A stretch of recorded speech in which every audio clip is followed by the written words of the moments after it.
Մատթեոս 9-րդ գլուխ։ Հիսուսը նավակ մտնելով անցավ լճի մյուս կողմը և եկավ իր քաղաքը։ Ահա մարդիկ նրա մոտ բերեցին մի անդամալույծի, որ պառկած էր անկողնու մեջ։ Հիսուսը նրանց հավատը տեսնելով ասաց անդամալույծին.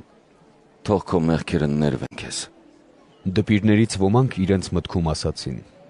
հայհոյում է դա։ Հիսուսը իմանալով նրանց մտածումները, ասաց նրանց. Ինչու եք չար բան խորհում ձեր սրտերում։ Ինչն է ավելի դյուրին, ասել թող քո մեղքերը ներվեն քեզ, թե վեր կաց և քայլիր։ Բայց որպեսզի իմանաք, որ մարդու որդին իշխանություն ունի երկրի վրա մեղքերը ներելու, այդ ժամանակ նա անդամալույծին ասաց. վեր կաց, առ անկողինդ և գնա քո տուն։ Նա վեր կացավ և գնաց իր տուն։ Երբ ժողովուրդը տեսավ, զարմացավ և փառավորում էր Աստծուն, մարդկանց այդպիսի իշխանություն տվողին։ Հիսուսը այնտեղից առաջ անցնելով, տեսավ Մատթեոս անունով մի մարդու, որ նստած էր մաքսատանը և նրան ասաց. Արի իմ հետևից։ Նա վեր կացավ, գնաց նրա հետևից։ Երբ Հիսուսը նրա տանը սեղան էր նստել, ահա մաքսավորներ ու մեղավորներ եկան և բազմեցին Հիսուսի ու նրա աշակերտների հետ։ Երբ փարիսեցիները տեսան, ասացին նրա աշակերտներին. Ձեր վարդապետն ինչու է մաքսավորների ու մեղավորների հետ ուտում։ Իսկ Հիսուսը, երբ լսեց, ասաց նրանց. Առողջներին բժիշկ պետք չէ, այլ հիվանդներին։ Գնացեք, սովորեք, թե ինչ է նշանակում ողորմություն եմ ուզում և ոչ թե զոհ, որովհետև չեմ եկել արդարներին կանչելու, այլ մեղավորներին։ Այն ժամանակ Հիսուսին մոտեցան Հովհաննեսի աշակերտները և ասացին. Ինչու մենք և փարիսեցիները հաճախ ծոմ ենք պահում, իսկ քո աշակերտները չեն պահում։ Հիսուսը նրանց ասաց. Միթե կարելի է հարսանիք հրավիրվածներին սուգ անել, քանի դեռ Փեսան նրանց հետ է։ Բայց օրեր կգան, երբ Փեսան նրանցից կվերցվի, և ապա իրենք էլ ծոմ կպահեն։ Ոչ ոք նոր կտորից կարկատան չի դնում հնացած հագուստի վրա, որովհետև այն ամբողջությամբ կպոկվի հագուստից և ավելի վատ պատրվածք կառաջանա։ Նաև նոր գինին հին տիկերի մեջ չեն լցնում, ապա թե ոչ տիկերը կպատրվեն, գինին կթափվի և տիկերը կփչանան, այլ նոր գինին նոր տիկերի մեջ են լցնում, և երկուսն էլ պահպանվում են։ Մինչ Հիսուսն այս բաներն էր խոսում նրանց հետ, ահա մի իշխան մոտեցավ, երկրպագեց նրան և ասաց.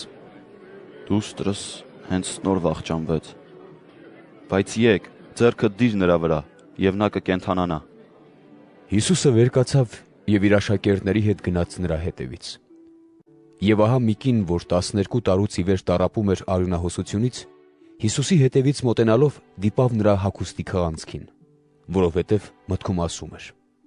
Եթե միայն դիպչեմ նրա հագուստին, կփրկվեմ։ Իսկ Հիսուսը, երբ շրջվեց և տեսավ նրան, ասաց. Քաջալերվիր, դուստր, քո հավատը քեզ փրկեց։ Այդ ժամից կինն առողջացավ։ Երբ Հիսուսն իշխանի տուն եկավ և տեսավ փոխարներին ու մեծ ամբոխ, ասաց նրանց. Մի կողմ քաշվեք, որովհետև այդ աղջիկը մեռած չէ, այլ ննջում է։ Եվ ծիծաղում էին նրա ասածների վրա։ Երբ ամբոխը դուրս ելավ, Հիսուսը ներս մտավ, բռնեց աղջկա ձեռքից և նա վեր կացավ։ Այս լուրը տարածվեց այդ ամբողջ երկրով։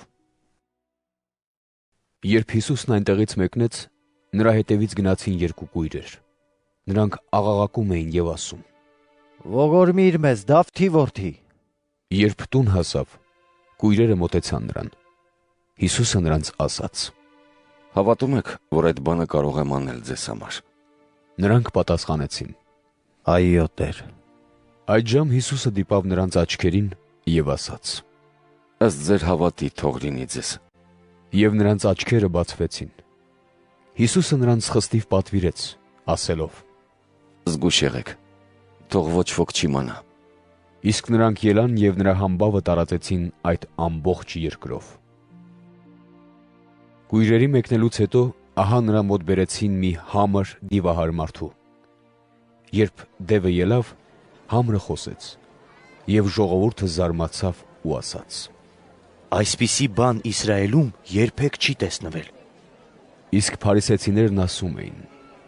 Դևերի իշխանի միջոցով է դա հանում դևերին։ Հիսուսը շրջում էր բոլոր քաղաքներով ու գյուղերով, ուսուցանում էր նրանց ժողովարաններում, քարոզում արքայության ավետարանը և բժշկում ժողովրդի բոլոր ախտերն ու հիվանդությունները։ Տեսնելով ժողովրդի բազմությունը, Հիսուսը գթաց նրանց, որովհետև հոգնած ու լքված էին, ինչպես հովիվ չունեցող ոչխարներ։ Այն ժամանակ իր աշակերտներին ասաց. Հունձքն առատ է, մշակները սակավ։ Արդ աղաչեք հունձքի տիրոջը, որ իր հունձքի համար մշակներ հանի։